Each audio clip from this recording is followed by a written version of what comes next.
that down, let's move on to our next topic here, shall we? Paris, what we got up next? So last night, the second final episode of this season of House of the Dragon aired on HBO and Max. John, you actually got to see the episode early at Comic-Con. So what did you think of it overall? I'll tell you what, I got so excited because I woke up in the morning and Ray and Ann, because the three of us went, and I heard them talking. They were talking like, oh my gosh, they're showing the new episode of House of the Dragon tonight. And this was what was that, Friday night?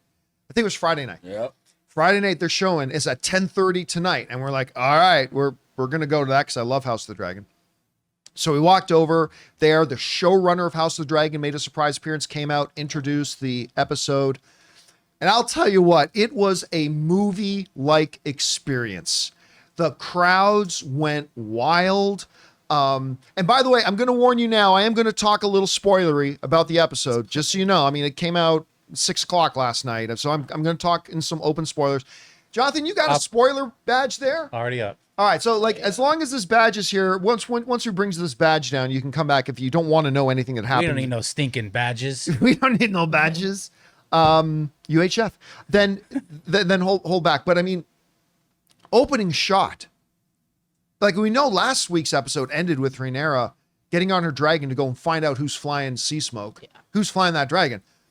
Opening shot. Literally, opening shot is just this wide shot of Rhaenyra and Adam and their two dragons on the beach looking at. That was how the black screen, boom, that shot. And the whole audience went crazy, right? And then, of course, the final shot of the episode, Rhaenyra standing there on the cliff with 3 giant dragons standing behind her. Again, it's like, oh, it was so good. People getting burned alive and eaten and all the drama. And Aegon, little chicken shit, or Aemon, I should say, chicken shit going, flee, Vhagar, flee. I might have preferred this new episode to the first Dance of the Dragons episode where Rhaenys died. It's close. It's really, really close because that episode was spectacular. And we still got one episode to go. And oh my God, I love this show. Again, you're seeing cracks in the armor too. Like even Rhaenyra, like she's just getting desperate. She's like literally throwing spaghetti against the wall, trying to see how she can come up with something. Finally, she has a conversation, Jacaerys, her son, her heir, saying, oh, by the way, Mom, you think I don't notice I have dark hair? You think I don't notice that? I mean, and so that little conversation, what's Rhaenyra's main girl's name? Is that Meleys? No. I can never remember I her think it name. starts with an M. I think it's Meleys or something like that. Her spouting more wisdom. It's like, these lowborns are bending the knee and vowing their loyalty. Missaria is what it is. This lowborn's bending their knee and vowing to serve you. Your brothers are trying to kill you. What's more important? I mean, it's just the episode was so loaded with greatness and glory.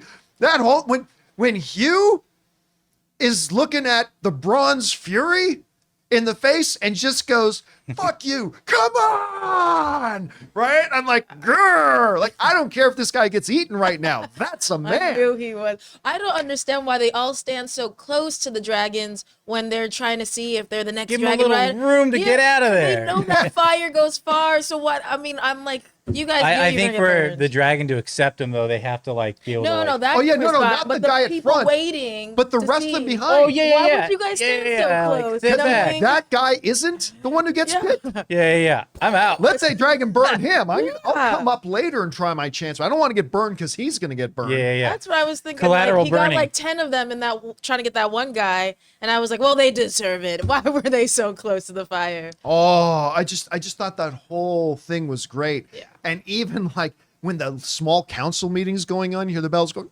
dragon. Aemon's like, what? And gets up and look out and you see. I think that was Silverwing flying over King's Landing. He gets pissed. He runs. Oh, I'm gonna go get Vhagar, and he's chasing him to Dragonstone. Hey, listen. I'll give credit where it's due. Aemon figured it out. Because he pulled the same trick to get Rhaenys to come to Rook's Rest. Was that the name of the battle there? I believe so. Anyway, he laid the Gotta same look on trap, that. and then he figured out, oh, wait a minute, I'm falling into the exact same trap that I laid last time. And he figured, okay, in his best Monty Python, run away, Yeah. run away. So, and also, damn it, this show does a Janet? really good job sometimes of taking the biggest idiot, awful characters and making us feel some empathy for them. Because when they're trying to get Aegon to walk and he's screaming in pain and then you hear his crutch breaks, like, okay, this dude's a little dick, but oh man, I feel bad for him. Like this is pretty brutal. So anyway, I myself loved it. I thought the episode was great. We want to thank a sponsor of today's episode, Hungryroot. Guys, you know me, I like things that make my life easier, especially things that make it easier for me to eat healthy and eat well, and certainly more effectively than trying to order from food delivery services. Hungryroot is the easiest way to eat healthy. They send you fresh, high-quality groceries, simple, delicious recipes, and essential supplements. It's like having someone else do all the planning and shopping so you don't even have to think about it. Hungryroot gets to know your personal health goals, dietary restrictions, favorite foods, how much time you want to spend cooking, and more. Then they build you a personalized cart with all your grocery needs for the week, including easy 4-ingredient recipes to put those groceries to use. Each order is fully customizable so you can take their suggestions or choose anything you want. They've got fresh produce, high quality meat and seafood, healthy snacks, smoothies, sweets, ready to eat meals, kids snacks and meals, vitamins and supplements, and much more. Everything from Hungryroot follows a simple standard. It's got to taste good, be quick to make, and contain whole, trusted ingredients. Right now, Hungryroot is offering the John Campea Show listeners 40% off your first delivery and free veggies for life. Just go to hungryroot.com/Campea to get 40% off your first delivery and get your free veggies. That's hungryroot.com/Campea. Don't forget to use our link so that they know we sent you. Did you see it, Paris? Yeah. What do you think about Damon? I'm kind of getting over his story. I feel like it's just moving along a little bit too slow. It is absolutely moving too slow. Yeah. The Damon aspect. Yeah. Because I like what they're doing. Like, he's having basically his Ebenezer Scrooge, Ghosts of Christmas Past, Present, and Future moments, right? And that's a cool idea for 1 or 2 episodes. They seem to be dragging it a little bit too much. Like, don't get me wrong, I like what happened in this episode, that he had to make a choice to like behead that one guy and start moving things forward. I love the conversation that he has with Viserys, where Viserys is just like I never wanted this crown. And look at what it's done, all the pain it's caused, all the misery it's caused. And then he turns to Daemon and says, do you still want it? Mm-hmm. And then in that moment, like Damon's face, it's the first time you see kind of doubt about maybe I don't. And so I really liked what happened in the episode, but I 1,000% agree that this one aspect of this season in this story they've drawn out too long and has felt like it's been really slow has been the Daemon part, which is really sucks because Damon's one of my favorite characters in the show. I just expect a big payoff. That's what I'm hoping. Just dragging this so slow. Yeah. If there's not a huge payoff this final episode coming up, I will then say this is the worst Damon filled season. Yeah. I think we are though. I think you're right, but I think we are. I think we're gonna have a big Damon moment in the finale. Yeah, there's no way you can call write it the show a this big good. D moment. You can write A the what show. moment?